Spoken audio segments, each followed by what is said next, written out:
Eden தோட்டத்தில் இருந்த மரம் எங்கே போனது? பைபிளின் மாபெரும் காணாமல் போன ரகசியம். வெளிப்படுத்தின விசேஷத்தில் அது எப்படி வந்தது? ஜீசஸ் காலிங் டிவியின் பைபிளில் மறைக்கப்பட்டிருக்கும் மாபெரும் 1000 மர்ம முடிச்சுகள் நிகழ்ச்சிக்கு கிறிஸ்துவின் அன்பில் உங்களை வரவேற்கிறேன். ஜீவ விருட்சம் 6000 வருடங்களாக அந்த மரம் எங்கே இருக்கிறது? உடைபடும் பரலோகத்தின் அதிர்ச்சி மர்மம். பைபிளின் முதல் புத்தகமான ஆதியாகமத்தை திறந்தால் தேவன் ஒரு பிரம்மாண்டமான தோட்டத்தை உருவாக்குகிறார். அந்த ஏதேன் தோட்டத்தின் நடுவில் மிக முக்கியமாக 2 மரங்கள் இருந்தன. ஒன்று நன்மை தீமை அறியத்தக்க விருட்சம், மற்றொன்று ஜீவ விருட்சம். ஆதாம் ஏவாள் பாவம் செய்தவுடன் தேவன் அவர்களை ஏதேன் தோட்டத்தை விட்டு துரத்துகிறார். அதன் பின்பு அந்த ஜீவ விருட்சத்திற்கு என்ன ஆனது? உலகத்தையே உலுக்கும் ஒரு மாபெரும் பைபிள் மர்மம் என்னவென்றால், ஆதியாகமம் 3வது அதிகாரத்திற்கு பிறகு அந்த ஜீவ விருட்சம் என்ற மரம் பைபிளின் சரித்திர பக்கங்களிலிருந்து முற்றிலுமாக மாயமாகி விடுகிறது. யாத்ராகமத்தில் மோசே அந்த மரத்தை பார்க்கவில்லை. தாவீது ராஜா அதை பற்றி பாடவில்லை. எலியாவோ ஏசாயாவோ அந்த மரத்தை கண்டுபிடிக்கவே இல்லை. பைபிளின் நடுப்பகுதியில் எந்த ஒரு தீர்க்கதரிசியும் அந்த நிஜமான மரத்தை கண்ணால் பார்க்கவே இல்லை. 1000 வருடங்களாக அந்த மரம் எங்கே மறைத்து வைக்கப்பட்டிருக்கிறது? நோவாவின் காலத்தில் வந்த மாபெரும் ஜல பிரளயத்தில் அந்த மரம் அழிந்து விட்டதா, அல்லது பூமிக்கு அடியில் புதைந்து விட்டதா? ஆனால் மனித அறிவை முடக்கும் அதிர்ச்சி என்னவென்றால், ஆதியாகமத்தில் காணாமல் போன அதே ஜீவ விருட்சம் பைபிளின் கடைசி புத்தகமான வெளிப்படுத்தின விசேஷத்தில் புதிய எருசலேம் நகரின் நடுவே பிரம்மாண்டமாக மீண்டும் முளைத்து நிற்கிறது. இது எப்படி சாத்தியம்? ஏதேன் தோட்டத்தில் இருந்த ஒரு மரம் எப்படி பரலோகத்திற்கு போனது? நடுவில் உள்ள அந்த ஆயிரக்கணக்கான வருடங்களில் தேவன் அந்த மரத்தை எங்கே ஒளித்து வைத்திருந்தார்? இன்று அந்த ஒரு சொந்த கதையும் இல்லாமல் 100% பைபிள் வசனங்களை மட்டுமே வைத்து இந்த அதிபயங்கரமான ஆவிக்குரிய மர்மத்தை உடைக்கப் போகிறோம். முதலில் ஒரு தர்க்கத்தை புரிந்து கொள்ளுங்கள். ஆதாம் பாவம் செய்தவுடன் தேவன் அந்த ஜீவ விருட்சத்தை வெட்டி நெருப்பில் போட்டிருக்கலாம். அதை ஏன் அழிக்கவில்லை? ஆதியாகமம் 3:22-24 வசனங்களில் தேவன் என்ன செய்கிறார் என்று கவனியுங்கள்.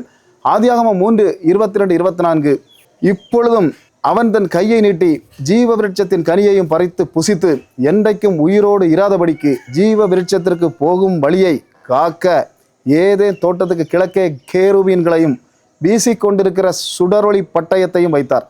இதற்கு பின்னால் உள்ள அதிபயங்கரமான ஆவிக்குரிய ஆபத்து என்ன தெரியுமா? அந்த ஜீவ விருட்சத்தின் பழத்திற்குள் நித்திய ஜீவன் என்ற மாபெரும் சக்தி இருந்தது. பாவம் செய்த ஆதாம் ஒருவேளை அந்த பழத்தை சாப்பிட்டிருந்தால் அவனுக்கு மரணமே வந்திருக்காது.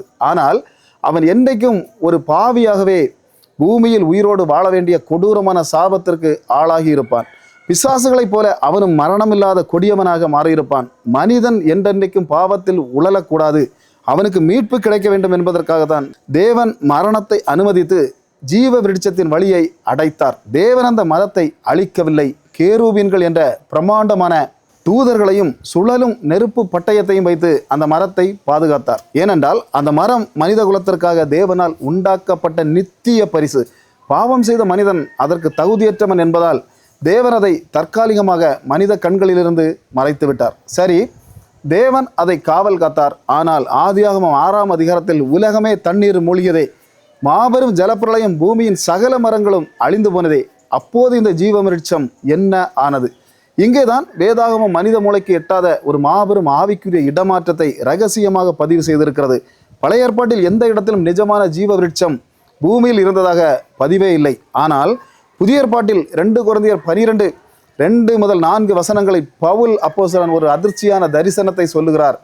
2 கொரிந்தியர் 12:2-4 வரை, கிறிஸ்துவுக்களான ஒரு மனுஷனை அறிவேன், அவன் 3ஆம் வானம் வரைக்கும் எடுக்கப்பட்டான். அவன் பரதேசுக்குள் எடுக்கப்பட்டு மனுஷர் பேசப்படாததும் உச்சரிக்க கூடாததுமான வார்த்தைகளை கேட்டான். இங்கே பவுல் பயன்படுத்தும் பரதேசு என்ற கிரேக்க வார்த்தையான பாரடைஸ் என்பதற்கு பழைய ஏற்பாட்டில் ஏதேன் தோட்டம் என்றுதான் அர்த்தம். பூமியை தேவன் ஜலப்பிரளயத்தால் அழிப்பதற்கு முன்பாகவே மனிதர்களுக்காக உருவாக்கப்பட்ட அந்த ஏதேன் தோட்டத்தையும் அதற்குள் இருந்த அந்த மாபெரும் ஜீவ விருட்சத்தையும் தேவன் பூமியிலிருந்து வேரோடு பெயர்த்து ஆவிக்குரிய பரிமாணத்திற்குள், அதாவது 3ஆம் வானத்திற்கு பாதுகாப்பாக இடமாற்றம் செய்துவிட்டார். பூமியில் அந்த மரம் அழிந்து போகவில்லை. அது மனித கண்களுக்கு தெரியாத பரலோகத்தின் பொக்கிஷ அறையில் தேவதூதர்களின் காவலில் ஆயிரக்கணக்கான வருடங்களாக பத்திரமாக பாதுகாக்கப்பட்டது. ஆனால் அந்த மரம் மீண்டும் மனிதனுக்கு எப்போது கிடைக்கும்? மனிதன் இழந்த அந்த நித்திய ஜீவனை மீண்டும் எப்படி கண்டுபிடிப்பது? பழைய ஏற்பாடு முழுவதும் நிஜமான ஜீவ விருட்சம் இல்லை. ஆனால் மனித குலத்தை அந்த ஜீவ விருட்சத்திற்கு மீண்டும் அழைத்து செல்ல தேவன் பூமியில் வேறொரு மரத்தை நட்டார். அதுதான் சிலுவை மரம். ஆதாம் ஒரு மரத்தினால் மனித குலத்திற்கு மரணத்தை கொண்டு வந்தான். ஆனால் கடைசி ஆதாமாகிய இயேசு கிறிஸ்து சிலுவை என்ற மரத்தினால் தன் ஜீவனை கொடுத்து மனித குலத்திற்கு மீண்டும் ஜீவ விருட்சத்தின் வழியை திறந்தார். எப்போது கல்வாரி சிலுவையில் இயேசு ரத்தம் சிந்தி மரித்தாரோ, எப்போது தேவாலயத்தின் திரைச்சீலை மேலிருந்து கீழாக கிழிந்ததோ, அந்த வினாடியே ஏதேன் தோட்டத்தில் ஆயிரக்கணக்கான வருடங்களாக ஜீவ விருட்சத்தை காவல் காத்து கொண்டிருந்த அந்த நெருப்பு பட்டயம் அணைக்கப்பட்டது. கேருபீன்கள் வழியை விட்டார்கள். அதனால்தான் சிலுவையில் மரிக்கும் போது தன்னிடம் மன்னிப்பு கேட்ட கள்ளனை பார்த்து இயேசு என்ன சொன்னார் தெரியுமா? இன்றைக்கு நீ என்னோடு கூட பரதேசில் இருப்பாய். அதாவது ஆதியாகமத்தில் எந்த பரதேசையும் ஜீவ விருட்சத்தையும் மனிதன் இழந்தானோ அந்த பரதேசத்துக்குள் நான் உன்னை நேரடியாக அழைத்து செல்கிறேன் என்று இயேசு வாக்கு கொடுக்கிறார். இப்போது பைபிளின் கடைசி புத்தகமான வெளிப்படுத்துகிற விசேஷத்துக்கு வாருங்கள். மனித சரித்திரத்தின் ஒட்டுமொத்த போராட்டமும் முடிந்துவிட்டது. புதிய வானம் புதிய பூமி உருவாகிவிட்டது. இப்போது பரலோகத்திலிருந்து தேவனுடைய சிம்மாசனம் இறங்கி வருகிறது. அந்த மாபெரும் புதிய எருசலேம் நகரின் நடுவில் என்ன இருக்கிறது தெரியுமா? வெளிப்படுத்தின விசேஷம் 22:2 சொல்லுகிறது, நகரத்தின் வீதியில் மத்தியிலும் நதியின் இரு கரையிலும் 12 விதமான கனிகளை தரும் ஜீவ விருட்சம் இருந்தது. அது மாதம் ஒரு முறை தன் கனியை கொடுக்கும். அந்த விருட்சத்தின் இலைகள் ஜனங்கள் ஆரோக்கியம் அடைவதற்கு ஏதுவானவைகள். பார்த்தீர்களா?